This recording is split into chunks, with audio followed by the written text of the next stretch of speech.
Good morning, student. This is Radhika from the Department of Physics in Sasiya Reddy College for Women, Eluru. Third BSc Physics Cluster Paper 3, that is Energy Storage Devices. So we are dealing Unit 2. In previous PPT, we are discussing some few topics regarding Unit 2. They are batteries. So batteries అంటే ఏంటో చెప్పాము, అందులో types of batteries primary secondary చెప్పాము. And ఈ chapter అంతా కూడా secondary batteries గురించి discussion కాబట్టి types of secondary batteries discuss చేస్తున్నాం. అందులో లెడ్ యాసిడ్ డిస్కస్ చేసాము, నికిల్ క్యాడ్మియం చెప్పాము, and solid state battery that is lithium battery discuss చేసాం. So here in this PPT we have to discuss some more few topics. They are molten solvent battery, advanced batteries, and last topic role of carbon nanotubes in electrodes. These topics are discussing in this PPT. Now we are going to the topic molten solvent battery. So molten solvent battery అంటే ఇంతకు ముందు మనం చెప్పిన batteries అన్ని చూస్తే nickel cadmium కానీ, lead acid కానీ, lithium కానీ, ఇవన్నీ కూడా ఎలక్ట్రోడ్స్ కానీ, ఎలక్ట్రోలైట్ కానీ, ఇవన్నీ కూడా మెటల్స్తో మేడప్ అయి ఉన్నాయి. సో ఇదర్ లిక్విడ్స్ కానివ్వండి, సాలిడ్స్ కానివ్వండి, మెటల్స్ అవి. సో ఇక్కడ మనం మోల్టెన్ సాల్వెంట్ బ్యాటరీ అంటే which is a different battery. ఎలా అంటే ఇక్కడ మనకి మెటల్స్ అనేవి లిక్విడ్స్ కింద కన్వర్ట్ చేస్తాం. ఫర్ ఎగ్జాంపుల్ మెటల్స్ తీసుకున్నాం అనుకోండి, అవి సాలిడ్ స్టేట్లో ఉంటాయి ఇన్ జనరల్గా. సో అలాంటి మెటల్స్ని మనం లిక్విడ్స్ కింద కన్వర్ట్ చేసి తీసుకుని ఈ బ్యాటరీస్ని డిజైన్ చేయడం జరుగుతుంది. కాబట్టి వీటిని లిక్విడ్ మెటల్ బ్యాటరీస్ అని అంటాం. మోల్టెన్ సాల్వెంట్ అంటున్నాం కదా, అంటే మెటల్స్ని సాల్యుబుల్ చేసాం, nothing but solvents. So molten solvent batteries అంటున్నాం, అంటే మెటల్స్ని డిజాల్వ్ చేసి ఫామ్ అయినటువంటి బ్యాటరీస్ కాబట్టి they are molten solvent batteries or liquid metal batteries అని అర్థం. సో ఈ మోల్టెన్ సాల్వెంట్ బ్యాటరీలో కూడా ఎలక్ట్రోలైట్ అనేది మోల్టెన్ టైపే ఉంటుంది, salt, but it is electrolyte which is a solid.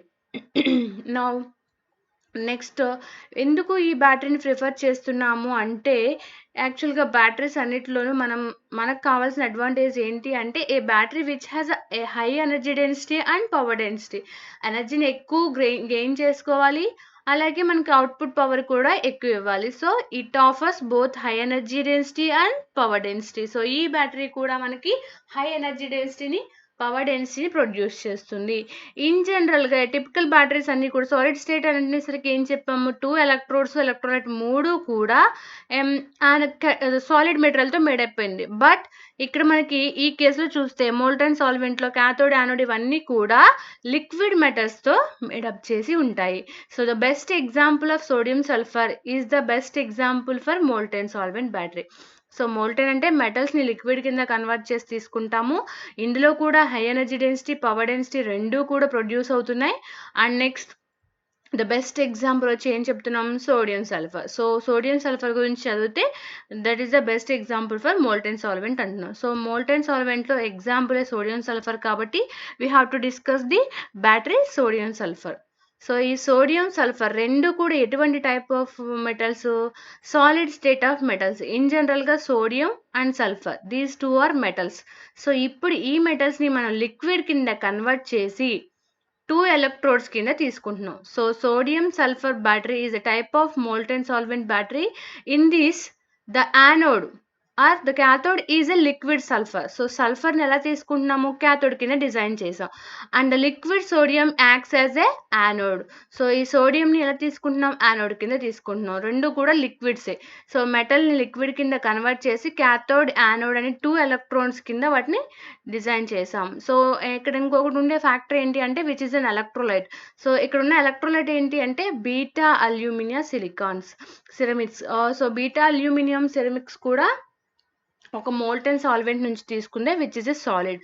So ఇది ఎలా ఉంటుంది అంటే మనం తీసుకున్న లిక్విడ్ సల్ఫర్, లిక్విడ్ సోడియంకి మధ్య ఒక సపరేటర్ కింద యాక్ట్ చేస్తుంది. So beta aluminium ceramics is an electrolyte which is used to separate the liquid electrode materials. మనం తీసుకున్న 2 లిక్విడ్ ఎలక్ట్రోడ్స్ని కూడా సపరేట్ చేస్తూ ఉంటుంది. సో ఇక్కడ మనం చూసే diagrammatic explanation, this is the sodium liquid and this is the sulfur liquid. In between the electrolyte is taking place, that is beta alumina ceramics. So ఇదే diagram అంటే దీని స్ట్రక్చర్ ఎలా డిజైన్ చేశారో చూడండి. Sodium liquid and sulphur liquid in between, రెండింటి మధ్య act చేసేది beta alumina. So this is the separation between these two liquids అని అర్థం. యాక్చువల్గా ఈ బ్యాటరీ అనేది ఎలా డిజైన్ అయి ఉంటుంది అంటే which is in the form of cylindrical స్ట్రక్చర్లో డిజైన్ చేసి ఉంటుంది. చూడండి, ఈ పర్పుల్ కలర్, పింక్ కలర్ అంతా కూడా సల్ఫర్ అండ్ సోడియం. ఈ కంటైనర్ అనేది అంతా కూడా సోడియం సల్ఫర్ లిక్విడ్ ఉంటుంది. లోపల ఇంకొక కంటైనర్, దానిలో సోడియం లిక్విడ్ ఉంటుంది. ఈ రెండింటికి మధ్య ఇంకొక కంటైనర్లో మధ్య ఇది ఇన్ బిట్వీన్ ఏముంది, బీటా అల్యూమినియం ఉంది. ఈ బీటా అల్యూమినియంకి ఈ సోడియంకి మధ్యలో ఒక సేఫ్టీ ట్యూబ్ కూడా ఉంది. సో ఇది డిజైనింగ్ అంతా ఏ షేప్లో ఉంది, సిలిండ్రికల్ షేప్లో ఉంది. సో ఈ సిలిండ్రికల్ షేప్లో అసైన్ చేసిన మెటీరియల్ ఏంటి అంటే స్టీల్ మెటీరియల్ తీసుకుంటాం. ఆ స్టీల్ మెటీరియల్ ఏంటి అంటే క్రోమియం అండ్ మాలిబ్డినంతో మెటీరియల్ మేడప్ అయి ఉంటుంది. అలాగే ఇది మొత్తం కూడా ఇలా నెంబర్ ఆఫ్ లేయర్స్ కింద డిజైన్ చేసి దానికి టాప్లో ఏం చేస్తాము అంటే ఒక గ్యాస్ని టైట్గా సీల్ చేస్తాం, which is a aluminium lid. అది కూడా స్టీల్తో డిజైన్ చేసినటువంటి ఒక లిడ్ని దానికి ప్లేస్ చేస్తాం, అంటే ఎయిర్ టైట్ లిడ్ని ప్లేస్ చేస్తాం. అలాగే ఈ కిట్ని మొత్తాన్ని కూడా ఒక వాక్యూమేటెడ్ ఛాంబర్లో పెడతాం. ఒక ఇన్సులేటర్ అంటున్నాం కదా, ఇన్సులేటర్ అంటే నథింగ్ బట్ ఇక్కడ vacuumated chamber. So sodium liquid, sulphur liquid, in between beta aluminium electrolyte. ఇప్పుడు ఇదంతా కూడా ఒక సిలిండ్రికల్ షేప్లో అసైన్ చేసి ఉంది. ఆ సిలిండర్ ఏమో స్టీల్తో మేడప్ అయి ఉంది. ఆ steel chromium and molybdenum. So దీనికి ఎయిర్ టైట్ లిడ్ ఒకటి అటాచ్ చేస్తాం. దీని మొత్తాన్ని కూడా వాక్యూమ్ ఛాంబర్లో ప్లేస్ చేస్తాం. So this is the construction of sodium sulphur battery. So here we can see the cell is made in cylindrical configuration.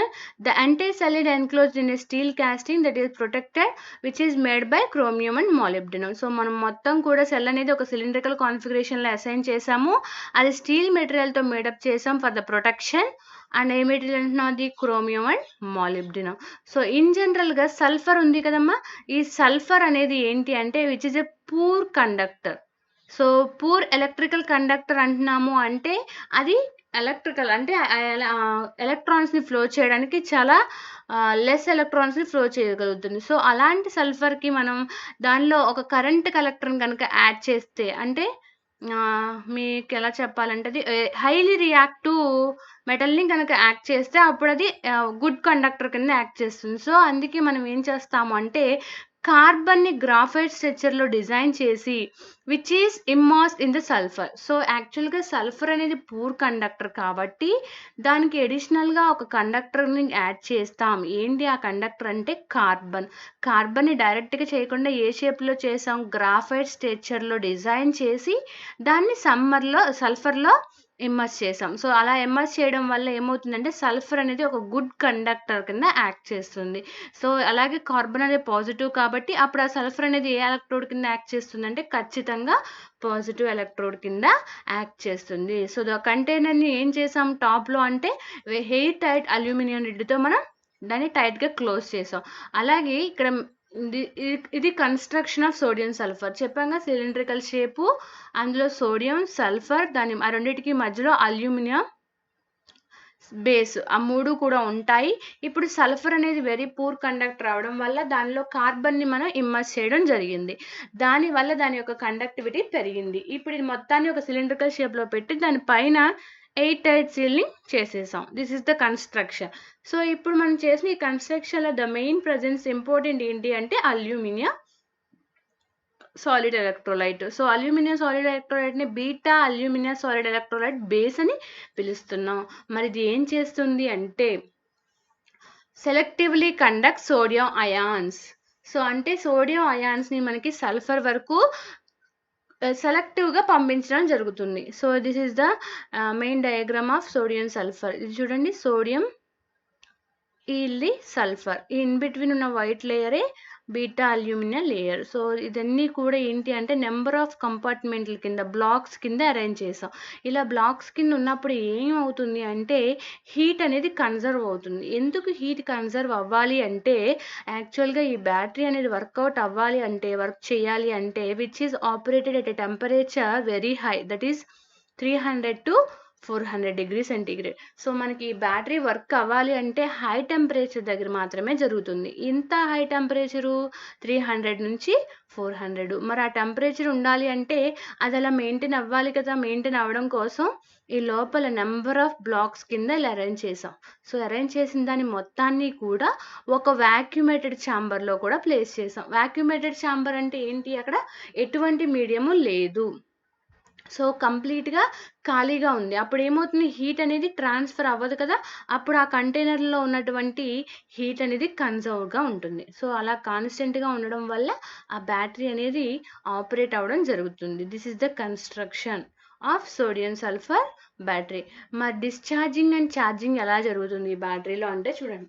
Sodium sulphur battery is discharge అయితే ఇందులో ఉన్నటువంటి సోడియం అయాన్స్ ఏవైతే ఉన్నాయో అవి ట్రాన్స్ఫర్ అవుతాయి. ఎక్కడికి? సల్ఫర్లోకి. సల్ఫర్ సొల్యూషన్లోకి ట్రాన్స్ఫర్ అవుతాయి. దేని ద్వారా అంటే through a beta aluminium electrolyte. So sodium ions which is transmitted through beta aluminium electrolyte from the sulphur ions. So అందుకే Na sodium which is combined with sodium sulphide. So అందుకే ఇక్కడ మనకి discharging అప్పుడు ఏమవుతుంది అంటే సోడియం అయాన్స్ అనేవి negative electrode దగ్గర నుంచి which is transmitting to base and where react with sulphur వరకు వెళ్ళి సల్ఫర్తో రియాక్ట్ అయ్యి ఏం ఫామ్ చేసినాయి? Na2S sodium sulphide. సో అదే ప్రాసెస్ రివర్స్ అయితే వచ్చేది మనకి సెల్ యొక్క ఛార్జింగ్ ప్రాసెస్ అనమాట. So discharging and charging of chemical రియాక్షన్స్ని ఇక్కడ చూస్తే sodium will react with sulfur to give sodium sulfide, which is when the battery is discharging, and again the battery is charging, the sodium sulfide is dissolved into sodium and sulfur. రెండు components కింద మళ్ళీ split అయిపోతుంది. 2 electrodes మనకి రివర్స్లో obtain అవుతాయి. కాబట్టి discharging and charging both are reversible process because these batteries are secondary batteries. So however the sodium sulphide, ఇప్పుడు చూడండి ఇక్కడ మనకి సోడియం అనేది రియాక్ట్ అవుతుంది దేంతో? సల్ఫర్తో. సో సల్ఫర్తో రియాక్ట్ అయినప్పుడు మనకి ఇక్కడ చూడండి సోడియం సల్ఫైడ్ ఫామ్ అయింది. ఈ ఫామ్ అయిన సోడియం సల్ఫైడ్లో సల్ఫర్ యొక్క క్వాంటిటీ అనేది పెరగొచ్చు, 1, 2, 3 అలా నెంబర్ ఆఫ్ పెరిగినప్పుడు. సో దాని యొక్క రేంజ్ అనేది 5 వరకు పెరిగితే ఎటువంటి ప్రాబ్లం ఉండదు. ఎందుకంటే మనకు అది సోడియం సల్ఫర్ సొల్యూషన్లో ఉంటుంది కాబట్టి ఆ ఎక్సెస్ ఆఫ్ సల్ఫర్ అనేది ఫామ్ అయినప్పుడు which is dissolve in liquid సల్ఫర్లో డిజాల్వ్ అవ్వగలదు. ఒకవేళ 3 నుంచి 5 కన్నా ఎక్కువ సల్ఫర్స్ కనుక సోడియంతో రియాక్ట్ అయితే which does not dissolve in liquid sulphur. So ఆ ఫామ్ అయిన సోడియం సల్ఫర్ అనేది ఈ లిక్విడ్ సల్ఫర్లో డిజాల్వ్ అవ్వదు. సో డిజాల్వ్ అవ్వకుండా ఏం చేస్తుంది అంటే which is effect the cell operation. So అంటే సోడియంతో రియాక్ట్ అయిన సల్ఫర్ వల్ల ఫామ్ అయిన ఈ Na2S అనేది కొంత రేంజ్ వరకే ఉంటుంది. ఎలా అంటే Na2S5 వరకే పాసిబుల్ అవుతుంది. అలా అయితేనే అది లిక్విడ్లో సాల్యుబుల్ అవ్వగలదు.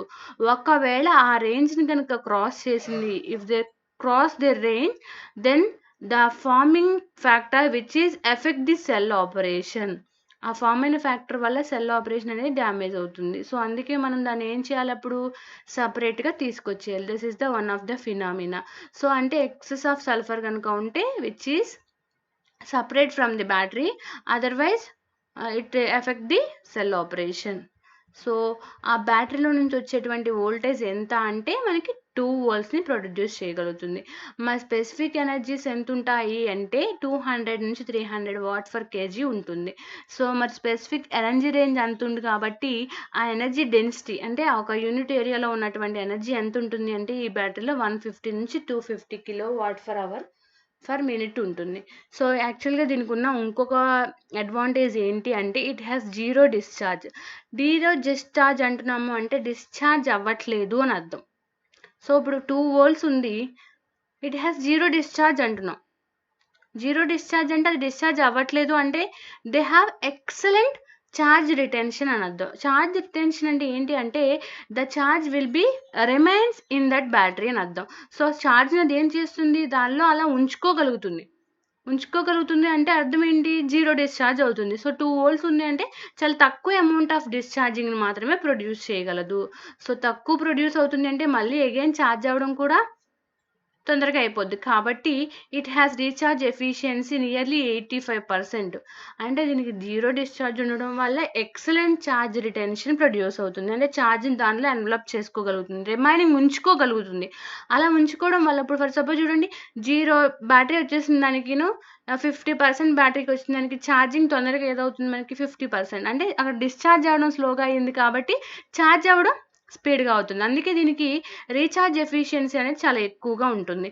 సో, దీని పొటెన్షియల్ లైఫ్ టైమ్ ఎంత అంటే 5-10 ఇయర్స్ ఉంటుంది. సో, దీని యొక్క life time 5-10 years warranty.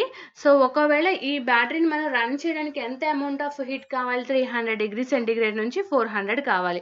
So, అంతే అమౌంట్ ఆఫ్ హీట్ గనక ఇచ్చి దీన్ని స్టార్ట్ చేశాము అనుకున్నాం. అప్పుడు ఇంకా మనం వన్స్ రన్ అయిన తర్వాత ఎటువంటి ఎక్స్టర్నల్ సోర్స్ దీనికి ఇవ్వవసరం లేదు. ఎందుకని అంటే హీటింగ్ అనేది ఎప్పుడు ప్రొడ్యూస్ అవుతుంది? Charging and డిశ్చార్జింగ్‌లో. సో, ఎప్పుడైతే మనం ఒక్కసారి ఇచ్చేసి దానికి ఆపేసామో అప్పుడు ఆ ప్రాసెస్‌లో హీట్ ఛార్జింగ్, డిశ్చార్జింగ్ వల్ల ప్రొడ్యూస్ అయిన హీట్‌తోని అది రన్ అవ్వడం జరుగుతుంది. సో, ఎటువంటి ఎక్స్టర్నల్ సోర్స్‌ని తీసుకోదు. ఒక్కసారే స్టార్ట్ అవ్వడానికి మాత్రమే అమౌంట్ ఆఫ్ హీట్‌ని గెయిన్ చేసుకుంటుంది. వన్స్ స్టార్ట్ అయ్యాక మాత్రం దాని ఛార్జింగ్ అండ్ డిశ్చార్జింగ్‌లో ప్రొడ్యూస్ అయిన హీట్‌ని యూజ్ చేసుకుని అది ఆపరేట్ అవ్వడం జరుగుతుంది. So, this is the about sodium sulphur. And next coming to applications of sodium sulphur. Sodium సల్ఫర్‌లో అప్లికేషన్స్ అన్నీ కూడా చాలా బిగ్ అమౌంట్ ఆఫ్ అప్లికేషన్స్. అంటే పెద్ద పెద్ద ఇండస్ట్రియల్స్‌లోను, ఆటోమొబైల్స్‌లోను, ట్రాన్స్‌పోర్ట్ వెహికల్స్‌లోను అంటే ఎక్కువ యూజెస్ ఉన్న పెద్ద పెద్ద అప్లికేషన్స్‌లో వీటిని వాడడం జరుగుతుంది. ఎయిర్ స్పేస్‌లోను, ఎలక్ట్రిక్ వెహికల్స్‌లోను వీటిని యూజ్ చేస్తాం. So, this is about sodium sulphur or molten solvent battery. And next coming to the topic advance batteries. So, ఇప్పటి వరకు మనం చదివాం కదా different types of batteries. Nickel, cadmium, lead acid, lithium, molten solvent ఇలా నేను number of batteries చదివాం.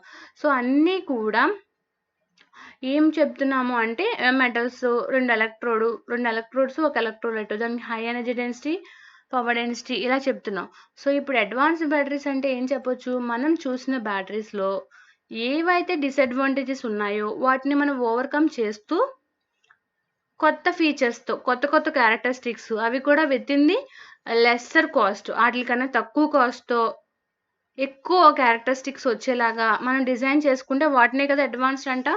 So, ఈ conventional batteries ఏవైతే ఉన్నాయో లెడ్ యాసిడ్, నికెల్, కాడ్మియం వాటి నుంచి మనం తక్కువ ఎలక్ట్రోకెమికల్ ఎనర్జీ కన్వర్షన్స్ ఈజీగా అవైలబుల్ అయ్యే చీపెస్ట్ మెటీరియల్స్‌తో ఫార్మ్ అయ్యేలాగా అడ్వాన్స్డ్ బ్యాటరీస్‌ని మ్యానుఫ్యాక్చరింగ్ చేయడం జరిగింది. అంటే ఇప్పుడు మన దగ్గర ఉన్న లెడ్ యాసిడ్ కానీ, నికెల్, కాడ్మియం కానీ ఉన్నాయి. సో, వాటికన్నా కెమికల్ రియాక్షన్స్ స్పీడ్‌గా జరగాలి. At the same time they are easily available and వాటికన్నా చీపెస్ట్ మెటీరియల్స్ దొరకాలి. సో, దొరికితే ఇవన్నీ కూడా వీటికన్నా అడ్వాన్స్డ్ అవుతాయి. సో, అలా దొరకడానికి మనం కొంత రీసెర్చ్ అండ్ డెవలప్‌మెంట్ చేశారు. దానిలో నుంచి ప్రొడ్యూస్ అయినవే ఈ అడ్వాన్స్డ్ బ్యాటరీస్. సో, అంటే ఉన్న వాటికన్నా ఈజీగా అవైలబుల్ అయ్యి ఎలక్ట్రోకెమికల్ రియాక్షన్స్ అనేవి స్పీడ్‌గా జరిగి చీపెస్ట్ మెటీరియల్స్‌తో మేడప్ చేసినటువంటి బ్యాటరీసే అడ్వాన్స్డ్ బ్యాటరీస్. సో, అందులో వన్ ఆఫ్ ది బ్యాటరీ మనం ప్రీవియస్ చదివిన battery that is sodium sulphur battery. దీనికి హై టెంపరేచర్ దగ్గర మాత్రమే ఇది వర్క్ అవ్వడం జరుగుతుంది. అండ్ సమ్ అడ్వాన్స్డ్ బ్యాటరీస్ ఏమవుతాయంటే ఫ్లోయింగ్ ఎలక్ట్రోలైట్ కూడా ఉంటాయి. అంటే లిక్విడ్స్ ఎలక్ట్రోలైట్ కూడా ఉంటాయి. అప్పుడు వాటికి సబ్ సిస్టమ్స్ అనేది ఖచ్చితంగా కావాలి. ఎందుకంటే ఆ టెంపరేచర్‌ని అలా మెయింటైన్ చేయడం కోసం.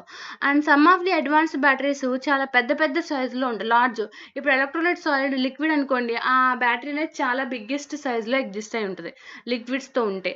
సో, అలా పెద్ద సైజులో ఉన్నటువంటి బ్యాటరీస్‌ని మనం లార్జ్ అప్లికేషన్స్‌కి వాడతాం. కన్వెన్షనల్ బ్యాటరీస్ చాలా చిన్న సైజులో ఉంటాయి కాబట్టి which are used in smaller size applications.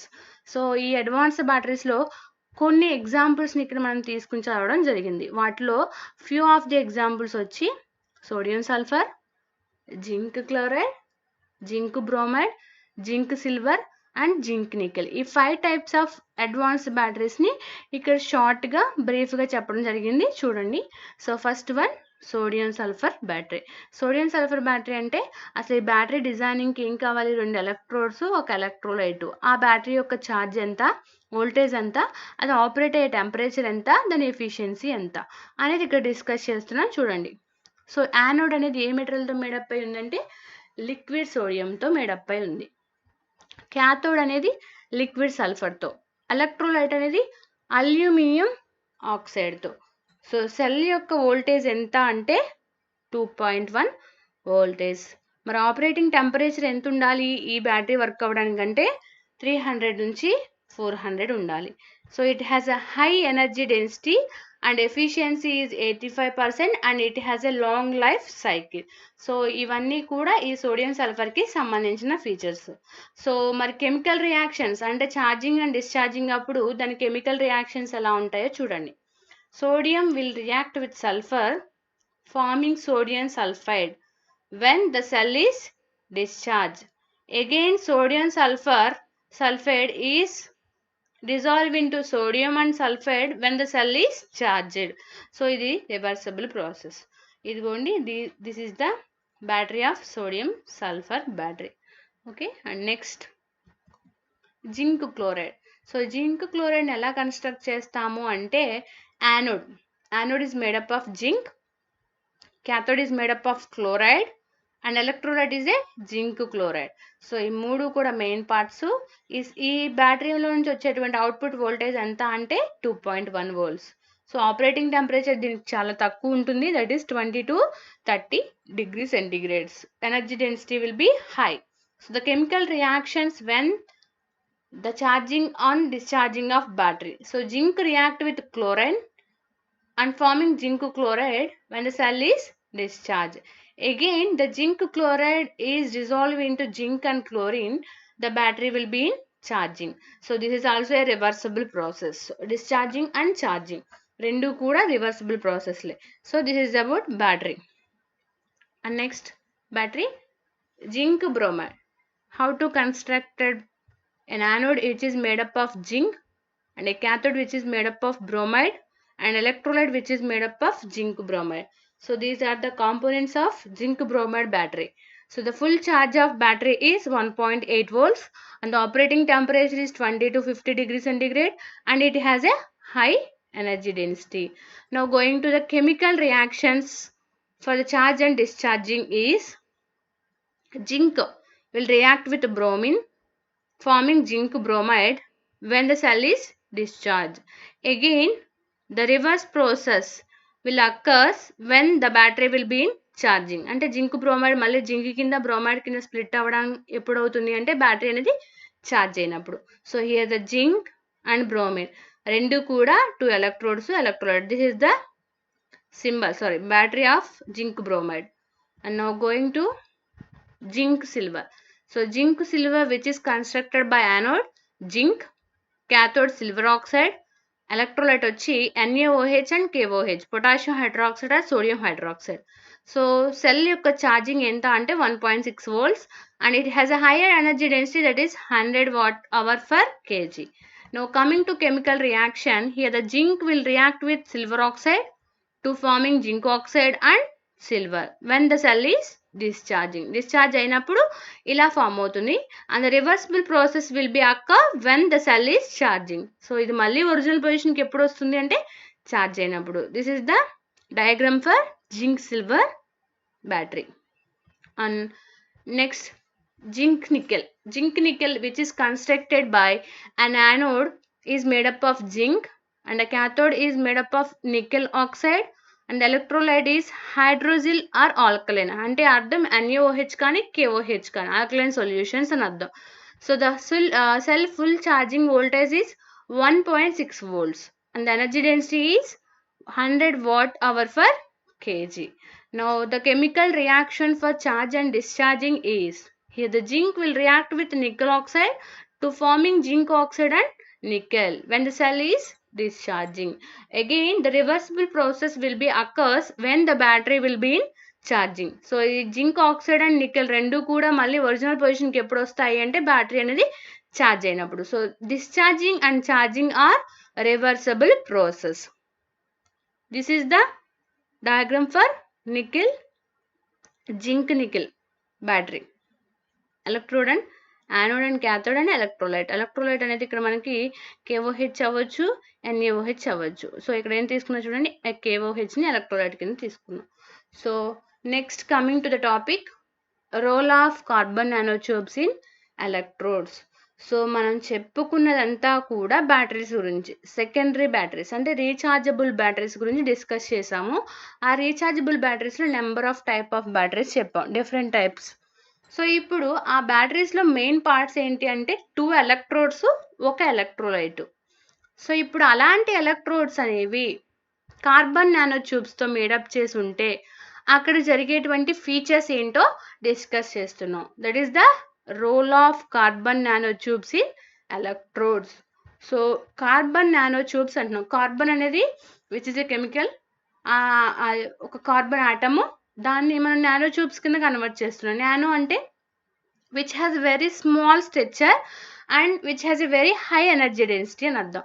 So చాలా చిన్న స్పేస్లో ఎక్కువ అమౌంట్ ఆఫ్ ఎనర్జీని గెయిన్ చేయగలిగితే దాన్ని మనం నానో పార్టికల్స్ అంటాం. సో అలాంటి నానో ట్యూబ్స్ని కార్బన్తో మనం మేడప్ చేసి ఎలక్ట్రోడ్స్ కింద డిజైన్ చేస్తే బ్యాటరీలో వచ్చేటువంటి అడ్వాంటేజెస్ గురించి ఇప్పుడు చెప్పబోతున్నాం. సో కార్బన్ నానో ట్యూబ్స్ని ఎప్పుడు డిస్కవర్ చేశారు అంటే 1991లో డిస్కవర్ చేశారు. సో కార్బన్ నానో ట్యూబ్స్ అనేవి వేటిని కన్సిస్ట్ చేసుకుంటాయి అంటే ఒక గ్రాఫిన్ స్టీట్ని. సో కార్బన్ అనేవి ఆటమ్ అనే కార్బన్ అనేది డైరెక్ట్గా కార్బన్ కింద ఎప్పుడూ కూడా ఒక స్ట్రక్చర్ని ఫామ్ చేయదు. కార్బన్ అనేది నెంబర్ ఆఫ్ స్ట్రక్చర్స్ని డిజైన్ చేస్తుంది. అందులో one of the structure graphene. ఈ గ్రాఫిన్ స్ట్రక్చర్లో కార్బన్ అరేంజ్ అయ్యి అది ఒక షేప్ ఆఫ్ సిలిండ్రికల్ కింద అరేంజ్ అయ్యి ఉంటుంది. సో గ్రాఫిన్ స్ట్రక్చర్లో కార్బన్ ఉండి ఆ గ్రాఫిన్ అనేది సిలిండ్రికల్ షేప్లో ఎగ్జిస్ట్ అయి ఉంటే దాన్ని మనం కార్బన్ నానో ట్యూబ్స్ అంటున్నాం. సో ఈ కార్బన్ ఆటమ్స్లో ఈచ్ కార్బన్ ఆటమ్ కూడా దాని చుట్టూ 3 కార్బన్ ఆటమ్స్తో రియాక్ట్ అవుతుంది, బౌండ్ చేసి ఉంటుంది. అందులో వన్ ఆఫ్ ది ఆటమ్ అనేది లార్జ్గా ఉండడం వల్ల ఇది హెక్సాగోనల్ రింగ్ షేప్లో ఎగ్జిస్ట్ అయి ఉంటుంది. చూడండి ఇక్కడ డయాగ్రామ్లో. సో డైమండ్ కానీ గ్రాఫైట్ కానీ ఇవన్నీ కూడా C60 కానీ ఇదిగోండి గ్రాఫిన్.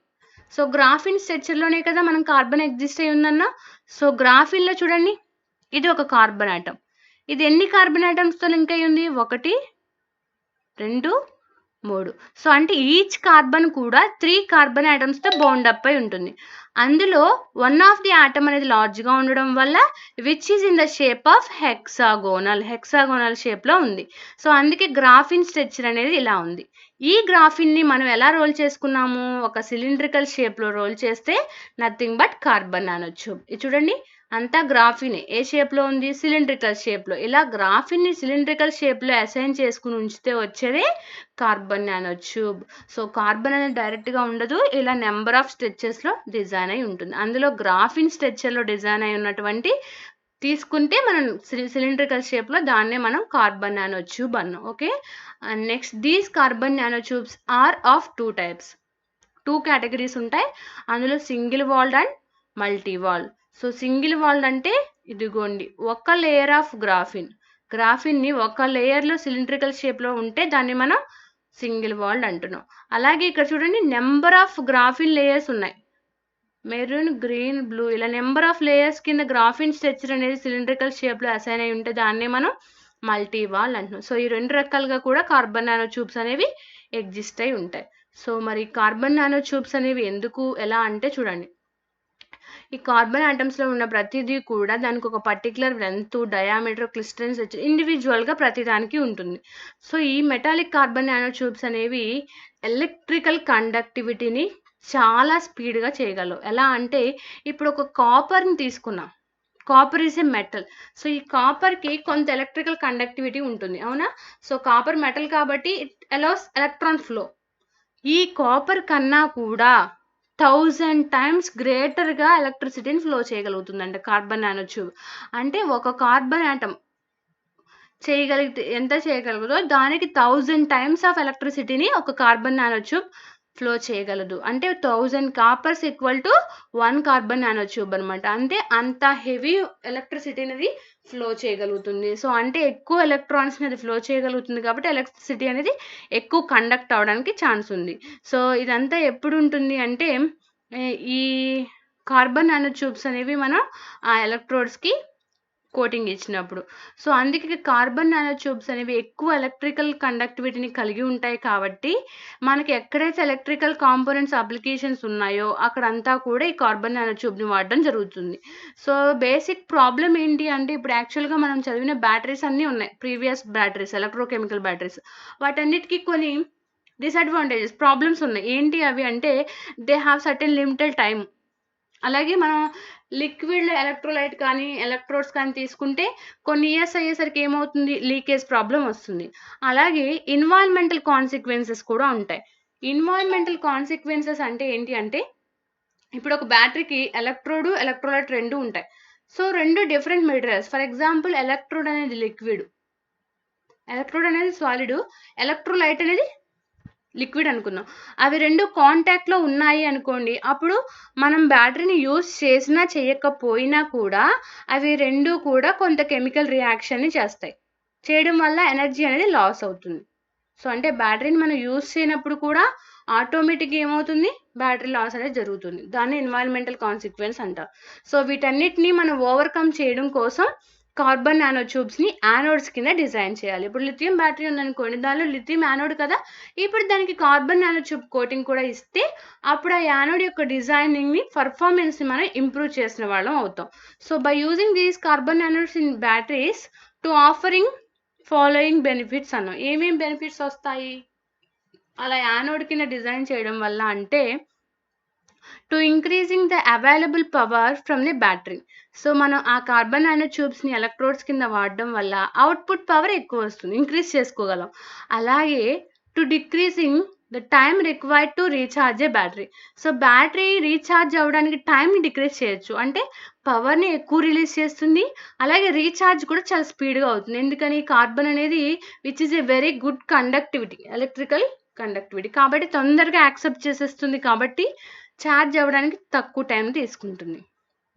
సో, ఇవన్నీ కూడా ఎప్పుడు అవైలబుల్ అవుతాయి? మనం తీసుకున్న ఆ ఎలక్ట్రోడ్స్‌కి ఈ కార్బన్ నానో ట్యూబ్ అనేది పార్టికల్స్ కోటింగ్ ఇస్తేనే అవుతుంది సర్ఫేస్ కింద. అలాగే ఇంకొక ఫ్యాక్టర్ ఏం చెప్తున్నారంటే, to increasing the surface area of electrode thereby allowing more current to flow between the electrode and inside of the battery. So, మనం సర్ఫేస్ ఏరియాని గనక ఇంక్రీజ్ చేస్తే ఎలక్ట్రోడ్‌ది, ఆటోమేటిక్‌గా కరెంట్ ఫ్లో కూడా పెరుగుతుంది. సో, నానో ట్యూబ్ అంటే ఏం చెప్పుకున్నాం? చాలా స్మాలెస్ట్ పార్టికల్‌లోనే ఎక్కువ అమౌంట్ ఆఫ్ కరెంట్‌ని ఫ్లో చేస్తుంది, ఎనర్జీని. సో, ఇప్పుడు మనకున్న ఎలక్ట్రోడ్స్ ఇచ్చారు. కాపర్‌తో ఎంతుందో అంతే అమౌంట్ కార్బన్‌కి ఇచ్చామనుకోండి, సర్ఫేస్ ఏరియా గ్రాడ్యుయల్‌గా ఇంక్రీజ్ అవుతుంది. అలా ఇంక్రీజ్ అవ్వడం వల్ల ఫ్లో ఆఫ్ కరెంట్ అనేది చాలా పెరుగుతుంది. సో, అంటే increasing of surface area, we have to improve the current flow in electrodes. So, nano ట్యూబ్స్‌ని మళ్ళీ ఏం చేయొచ్చు అంటే, మనం ఈ ఎలక్ట్రోడ్స్‌కి కోటింగ్ ఇవ్వడం వల్ల ఏమవుతుంది? Any liquids in the battery when the battery is not in use. ఇప్పుడు మనం చెప్పాం కదా! ఎన్విరాన్మెంటల్ కాన్సిక్వెన్స్ అదే. సో, ఈ యొక్క ఒక బ్యాటరీని మనం యూజ్ చేయనప్పుడు కూడా ఒక లిక్విడ్, సాలిడ్ ఉందంటే ఆ రెండిటి మధ్య కెమికల్ కంపోజిషన్ జరుగుతుంది. సో, దానివల్ల లాస్ ఆఫ్ ఎనర్జీ జరుగుతుంది. ఎప్పుడైతే మనం ఆ ఎలక్ట్రోడ్‌కి ఈ కోటింగ్ ఇవ్వడం జరుగుతుందో కార్బన్ నానో ట్యూబ్స్, అప్పుడు అవి 2 రియాక్ట్ అవ్వవు. సో, లాస్ ఆఫ్ ఎనర్జీ అనేది జరగదు అని చెప్తున్నారు. And next, in the current battery technology the liquids and solids interact causing ఎ లో లెవెల్ డిశ్చార్జ్. సో, ఇప్పుడు ప్రెజెంట్ మనం చెప్పుకున్న అన్నీ కూడా సాలిడ్స్, లిక్విడ్స్ కలిసి ఉండడం వల్ల ఏమవుతాయి? కొంత అమౌంట్ ఆఫ్ డిశ్చార్జింగ్ అనేది జరుగుతుంది. దానివల్ల 5 ఇయర్స్ రావాల్సిన బ్యాటరీ 3 ఇయర్స్‌కే అయిపోతుంది. అంటే దాని లైఫ్ టైమ్ ఏమైపోతుంది? డిక్రీజ్ అయిపోతుంది. కాబట్టి వీటన్నిటిని మనం రెక్టిఫై చేయాలి అంటే we have to use carbon nano tubes in the surface of the electrodes. And ఈ ప్రాబ్లమ్స్ అనేవి వీటికి ఎందుకు ఉండవు? Because they are very strong and stiff and relatively ductile అంటున్నాం. సో, కార్బన్ ఆటము ఒక 3 కార్బన్ ఆటమ్స్‌తో రియాక్ట్ అవుతుంది. బౌండ్ చేసి ఉంటుంది కాబట్టి అవి తొందరగా బ్రేక్ అవ్వడం జరగదు. చాలా గట్టిగా స్టిఫ్‌గా ఉంటాయి. అలాగే దే ఆర్ రిలేటివ్‌లీ డక్టైల్. చూసారుగా డిఫరెంట్ స్ట్రెచెస్‌లో ఉన్నాయి కార్బన్ ఆటమ్స్. కాబట్టి అవి వేటికి కావాలంటే ఆ పొజిషన్‌లోకి మారడం జరుగుతుంది.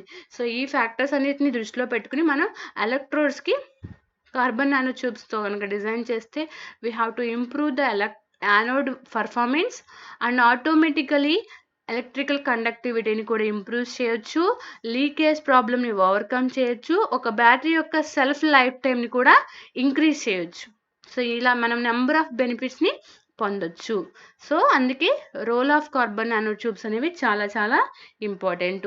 ఒక బ్యాటరీకి ఎలక్ట్రోడ్స్కి కార్బన్ నానో ట్యూబ్స్ అనేవి డిజైన్ చేయడం వల్లే ఈ ఫ్యాక్టర్స్ అన్నీ కూడా పాసిబుల్ అవుతున్నాయి. Thank you.